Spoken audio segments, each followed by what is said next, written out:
우리가 지난주에 살펴봤던 것과 같이 예수님께서 제자들과 함께 잠깐의 휴식을 갖기 위해서 벳세다 광야로 예수님께서 이동을 하셨습니다. 그런데 이미 거기에는 예수님보다 앞서 수없이 많은 사람들이 진을 치고 예수님을 기다리고 있었습니다. 오늘 성경에 보면 남자만 5,000명이었다. 그러면 여자와 어린아이들까지 포함하면 한 2만여 명의 사람으로 우리는 추정을 하고 있습니다.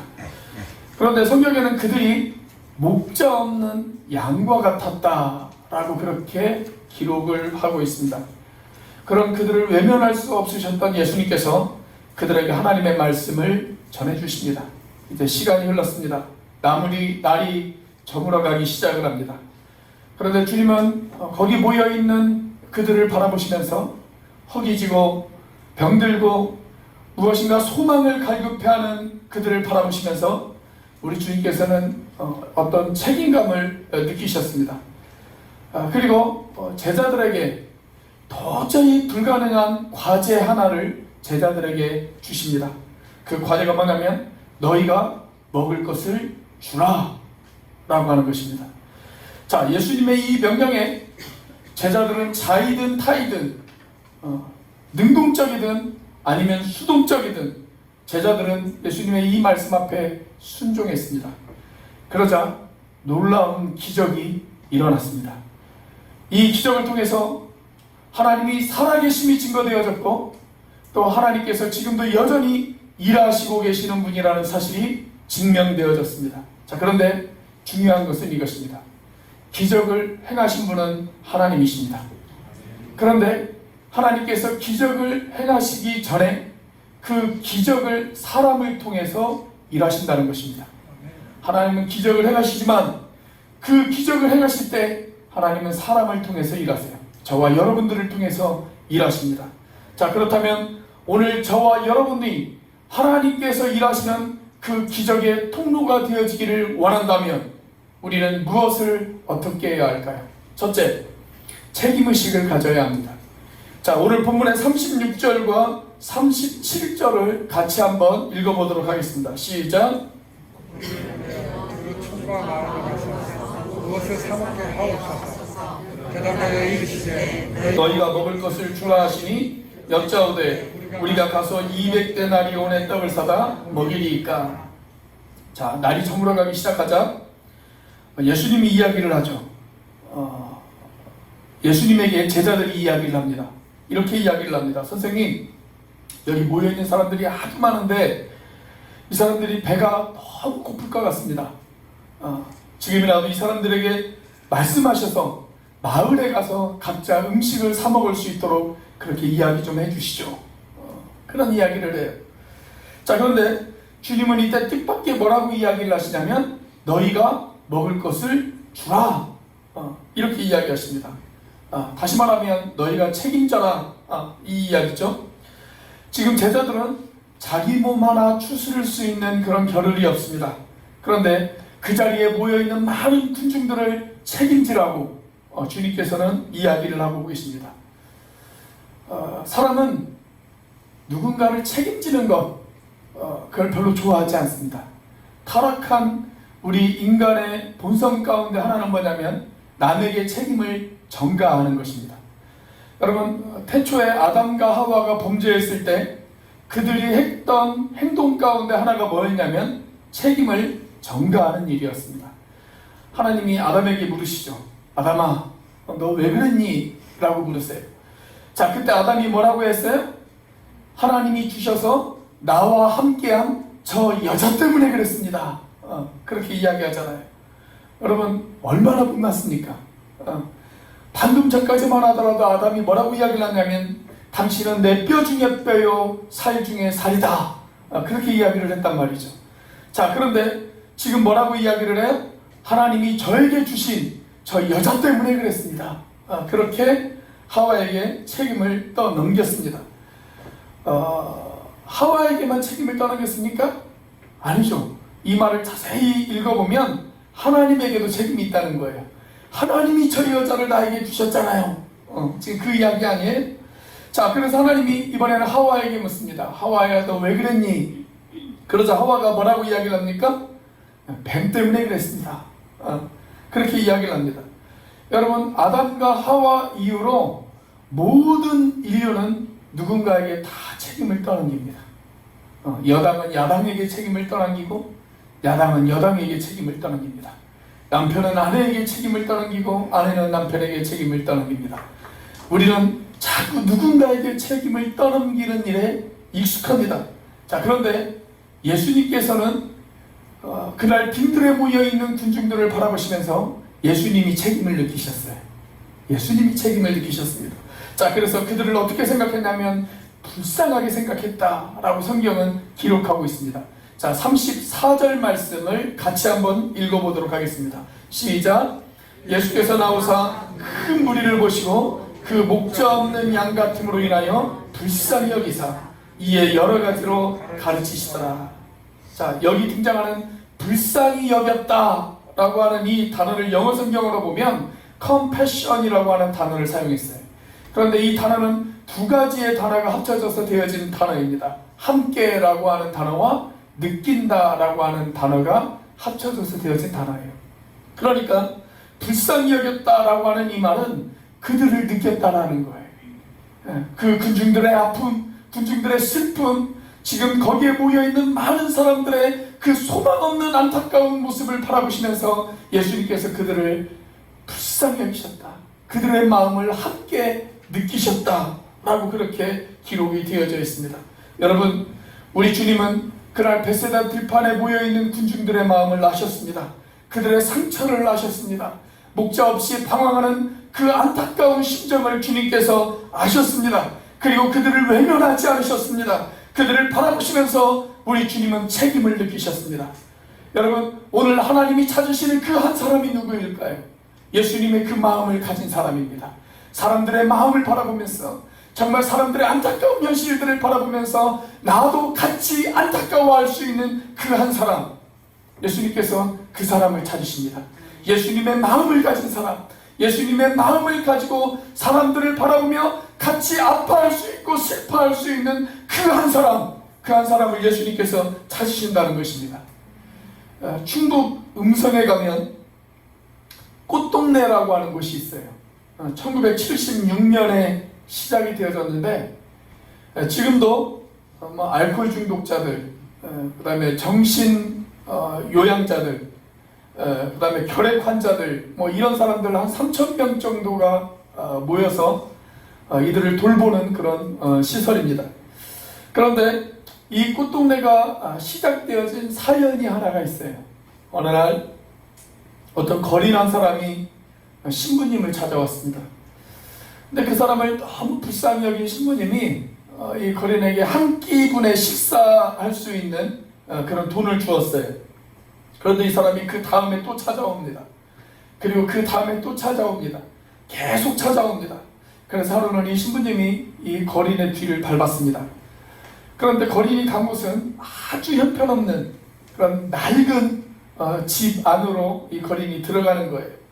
그래서 거의 신부님이 따라서 그 집에 들어가 보니까 이미 그곳에는 9명의 사람이 누워있다라는 거예요. 그 거린을 제외하고도 9명의 사람이 방 안에 누워 있었어요. 그 모습을 본 신부님이 이 거린에게 묻습니다. 당신은 당신의 몸도 상하지 않은데 어떻게 이 9명이나 되는 사람들을 돌볼 생각을 했습니까?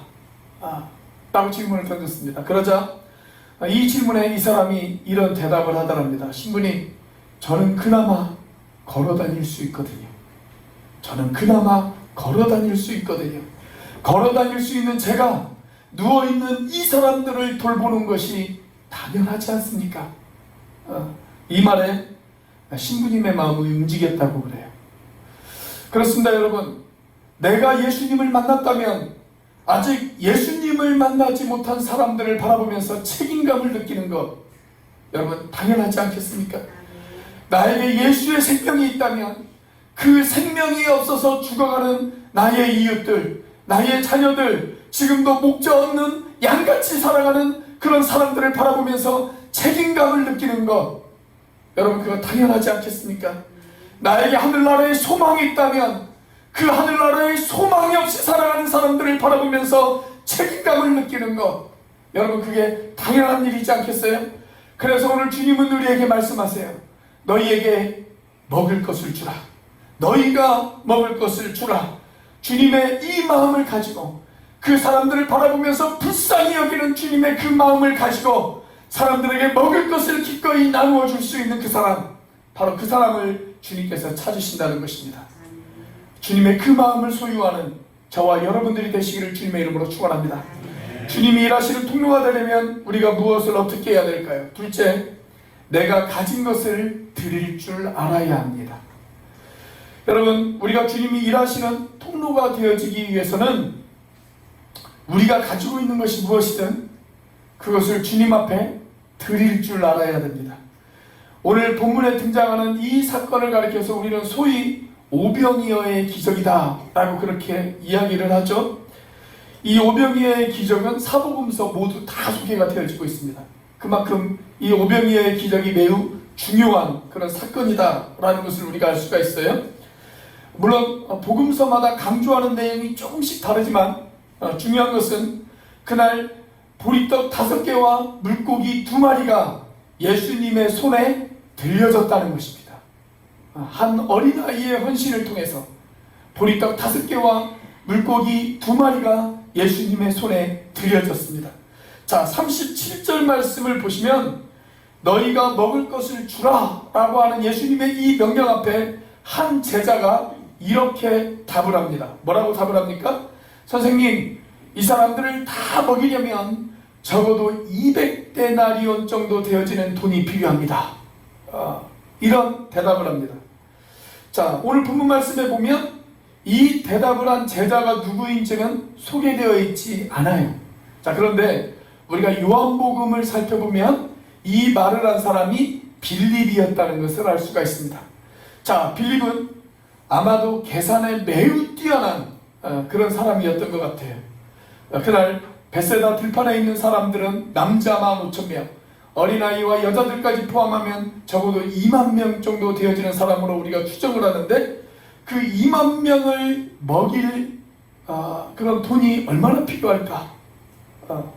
우리 장로님, 한 2만 명 먹이려면 돈이 얼마나 필요할까요? 아마 여러분들이 저에게 그런 질문을 던지시면 저는 오늘 하루 종일 계산을 해도 답이 안 나옵니다. 답이 안 나와요. 자, 그런데 이 빌립은 답이 금방 나왔어요. 선생님, 이 사람들을 다 먹이려면 한 200데나리온 정도 되어지는 돈이 필요합니다.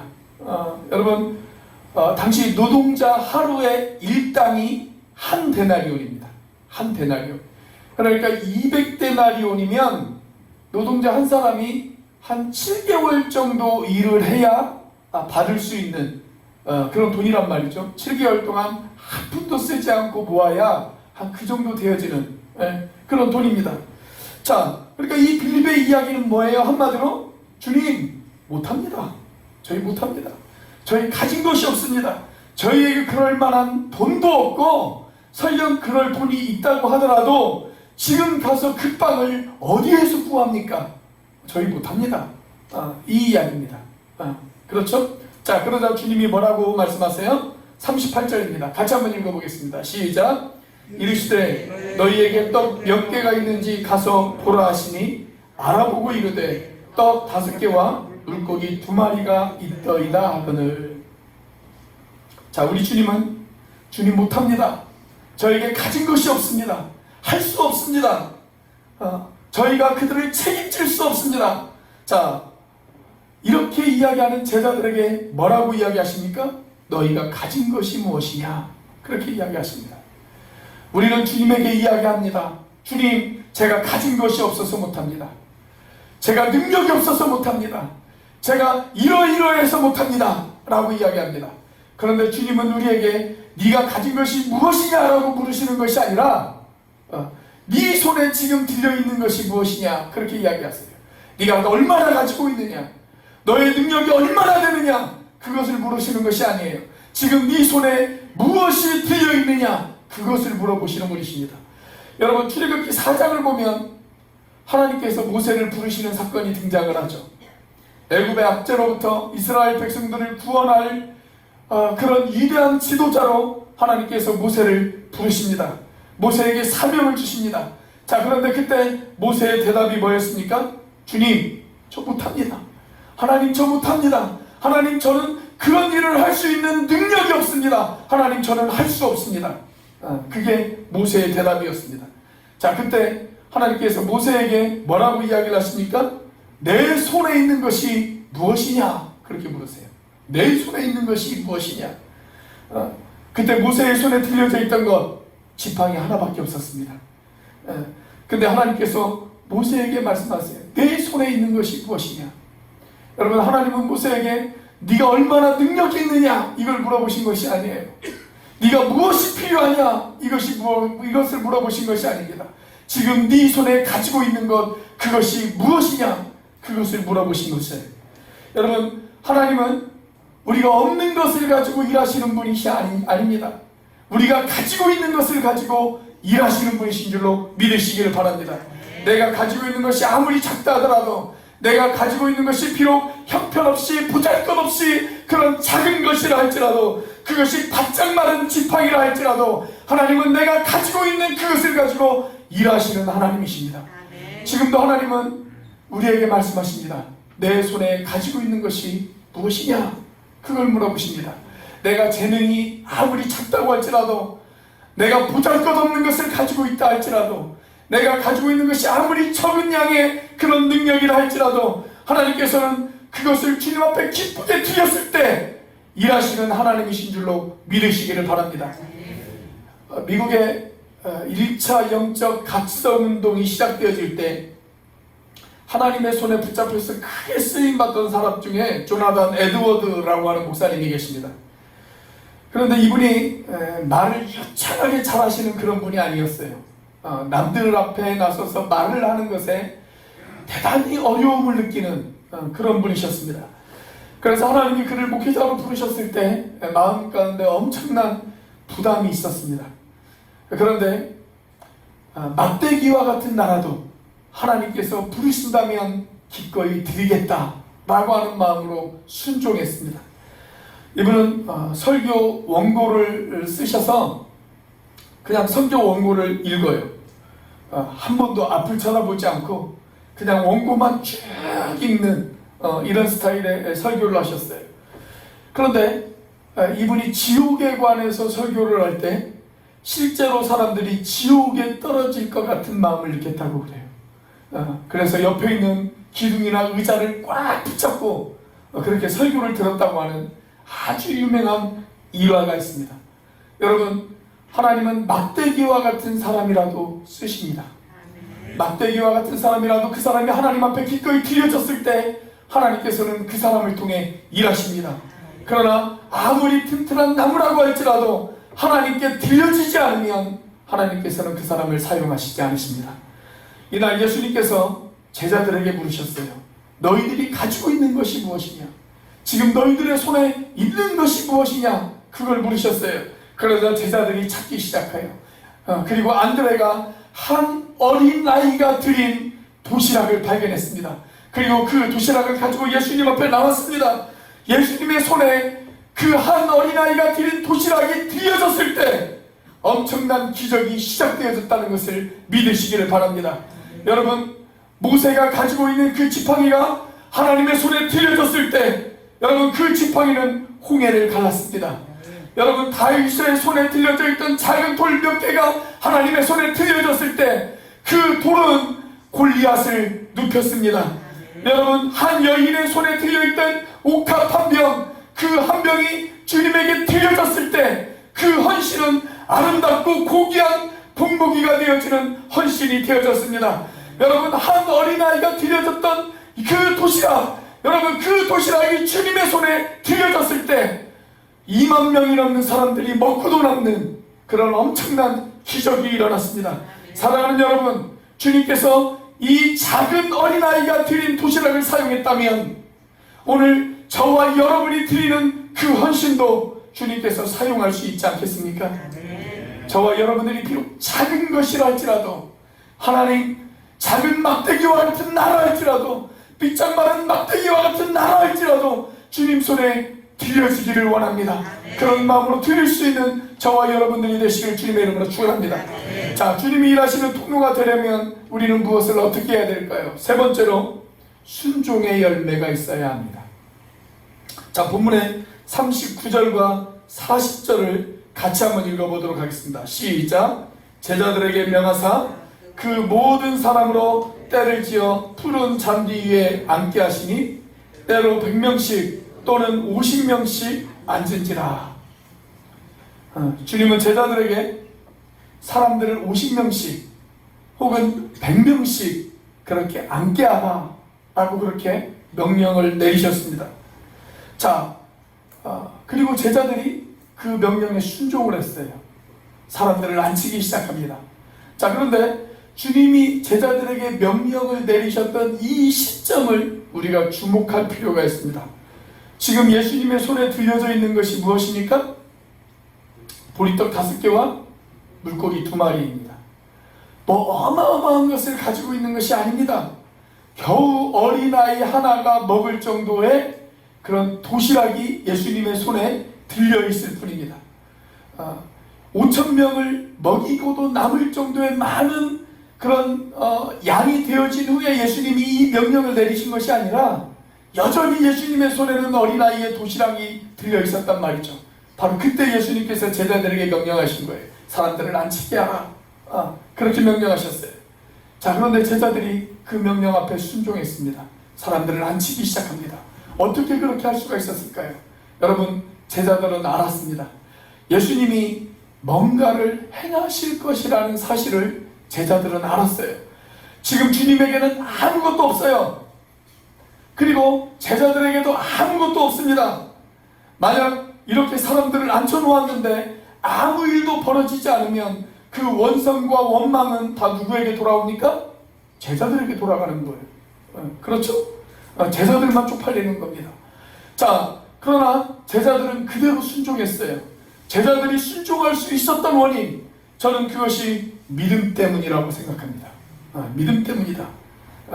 예수님께 대한 믿음, 그 최소한의 믿음이 이 제자들에게 있었단 말이죠. 여러분, 믿음이 있는 사람만이 순종할 수가 있습니다. 믿음 없는 사람은 순종할 수가 없어요. 그러나 믿음이 있는 사람은 순종할 수가 있습니다. 제자들은 지금까지 짧은 시간이었기는 하지만 예수님과 함께하면서 예수님을 경험했습니다. 문을 포도주로 만드셨던 그 예수님, 풍랑을 잠잠하게 하셨던 그 예수님, 12해 동안 혈루병에 앓았던 그 여인을 고치셨던 그 예수님, 그 예수님이 명령하셨다면 예수님께서 뭔가 계획이 있으시겠지. 예수님이 뭔가 뜻이 있으시겠지. 그 예수님을 믿고 이 제자들이 순종했습니다. 물론 예수님의 계획이 이해는 안 되었어요. 도대체 예수님이 어떤 방법으로 일을 행하실지, 어떤 계획을 가지고 계시는지 그것을 이 제자들도 몰랐습니다. 이해가 되어지지는 않았지만 그러나 믿음으로 순종했습니다. 그리고 그들이 믿음으로 순종하는 순간 기적은 시작되어진 줄로 믿으시기를 바랍니다. 자, 이 기적이 일어나는 과정을 한번 잘 살펴보세요. 41절입니다. 같이 한번 읽어보겠습니다. 시작. 예수께서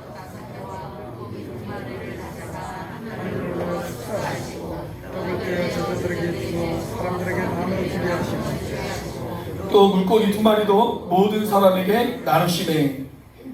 자, 여기 보면 주님이 3가지의 행동을 하시죠. 첫 번째는 하늘을 바라보며 축사하셨습니다. 이 떡을 주신 하나님 앞에 감사했어요. 두 번째는 그 떡을 떼었습니다. 떡을 나누고 떡을 깨뜨렸습니다. 그리고 세 번째는 제자들에게 그 떡과 물고기를 나누어 주라 라고 그렇게 명령하십니다. 아니, 지금 2만 명이 넘는 사람이 모여 있는데 겨우 보리떡 5개와 물고기 2마리를 나누어 줘라, 이 명령을 내리셨단 말이죠. 여러분, 그걸 어떻게 나눌 수가 있겠어요? 그죠? 군대에 가면 그 우스갯소리 가운데 그런 이야기가 있습니다. 작전에 실패한 군인은 용서할 수 있어도 배식에 실패한 군인은 용서받을 수 없다. 뭐 그런 말이 있잖아요. 우리 교회는 매달 첫째 주에 주의 만찬을 합니다. 근데 주에만 찾아가면서 제가 가장 신경 쓰는 게 뭔지 아십니까? 빵의 배분입니다. 배식에 실패하지 않는 겁니다. 그것을 제가 가장 신경을 써요. 어떤 때는 딱 빵을 떼었는데 갑자기 빵이 많이 떼어지는 경우가 있어요. 근데 중간에 또 나눌 수 없잖아요. 그래서 그걸 다 줘요. 근데 그렇게 주다 보면 아직도 사람들이 많이 남아있는데 야, 이러다 빵이 모자라는 것은 아닌가? 이런 위기감이 들 때가 있습니다. 마음 가운데. 그런 위기감이 제 마음에 들면 그때부터 제 손은 매우 소심해집니다. 매우 소심해져요. 그래서 빵을 떼는 그 양이 아주 작아져요. 자, 그런데 여러분, 이 제자들을 한번 생각해 보세요. 겨우 물고기 2마리와 보리빵 5개를 가지고 2만 명이 넘는 사람을 먹이라 라고 그렇게 이야기를 하니까 이 제자들의 머릿속이 얼마나 복잡하겠습니까? 도대체 내가 이걸 얼마나 떼어야 되나? 이 사람들을 다 먹이려면 얼마나 떼어서 나눠줘야 되나? 뭐 이것 때문에 머릿속이 복잡하지가 않았겠어요? 자, 그런데 그 명령에 순종해서 빵을 나누는 순간 기적이 일어났단 말이죠. 기적이 일어났어요. 여러분, 여기에서 우리가 한 가지의 공식을 얻을 수가 있어요. 믿음은 순종을 낳습니다. 그리고 순종은 기적을 낳습니다. 제가 믿음은 그러면 여러분들은 순종을 낳고, 제가 순종을 그러면 여러분은 기적을 만듭니다. 이렇게 이야기하면 됩니다. 믿음은 순종을 낳습니다. 순종은 기적을 낳습니다. 다시 한번요. 믿음은 순종을 낳고 순종은 기적을 만듭니다. 그래요, 여러분. 믿음은 순종을 낳아요. 그리고 순종은 기적을 만들어내기 시작합니다. 여러분, 우리가 순종하면 기적이 일어날 줄로 믿습니다. 우리가 순종하면 하나님께서 일하실 줄로 믿습니다. 중요한 것은 이것입니다. 우리에게 그 믿음이 있느냐는 거예요. 그리고 우리가 그 믿음 앞에 기꺼이 순종하고 있느냐, 바로 이것이 중요한 거예요. 여러분, 우리는 믿음을 가지고 있습니까? 그리고 그 믿음을 가지고 우리가 순종하고 있습니까? 주님께서 떡을 나누라라고 하는 이 명령 앞에 우리가 기꺼이 떡을 나누고 계십니까? 내가 주님의 그 명령 앞에 순종하고 있습니까? 여러분, 우리가 나눠야 될 떡, 그 떡이 과연 무엇일까요? 오늘 요한복음을 보면 이 사건 직후에 예수님께서 한 가지 위대한 선언을 하나 하세요. 자, 그 선언이 요한복음 6장 35절입니다. 같이 한번 읽습니다. 시작. 예수께서 이르시되 나는 생명의 떡이니 내게 오는 자는 결코 줄이지 아니할 터이요 나를 믿는 자는 영원히 목마르지 아니하리라. 예수님은 자신이 생명의 떡이다 라고 말씀하셨습니다. 그날 벳세다 들판에서 하늘을 향해서 축사하시고 떡을 깨뜨리신 것처럼 우리 예수님께서는 골고다 언덕에서 하늘을 향해 기도하셨습니다. 그리고 우리 주님은 골고다 언덕에서 자신의 몸을 깨뜨리셨습니다. 생명의 떡이신 자신의 몸을 기꺼이 깨뜨리셨습니다. 그리고 그 떡을 저와 여러분들에게 나누어 주셨습니다. 그 떡을 사람들에게 나누어 주라고 명령하십니다. 여러분, 오늘 이 떡을 나누는 일에 저와 여러분들은 순종하고 계십니까? 우리의 이웃들에게, 우리의 자녀들에게 생명의 떡이 되신 예수님을 나누어주는 그 일에 여러분들은 순종하고 계십니까? 여러분, 믿음은 순종을 낳습니다. 순종은 기적을 만들어냅니다. 오늘 또 주님께서 우리를 통해서 일하시고 내 삶 가운데 여전히 주님께서 행하기를 원하시는데, 기적을 베풀기를 원하시는데 내 신앙이 무기력하다면, 오늘 내 신앙에 아무런 감동도 없고 흥분도 없고 하나님에 대한 기대와 소망도 없이 그렇게 내가 신앙생활을 한다면, 여러분, 그 이유가 과연 무엇일까요? 어쩌면 우리에게 믿음이 없어서가 아닐까요? 어쩌면 우리에게 그 믿음 앞에 순종할 수 있는 그 마음이 없어서 아닐까요? 여러분, 우리 교회가, 그리고 내가 하나님께서 일하시는 그 기적의 통로가 되어주기를 원한다면 그 믿음을 소유하시기를 주님 앞에 축원합니다. 그 믿음이 있다면 그 믿음을 근거로, 그 믿음을 바탕으로 그 믿음 앞에 기꺼이 순종할 수 있는 저와 여러분들이 되시기를 주님 앞에 축원합니다.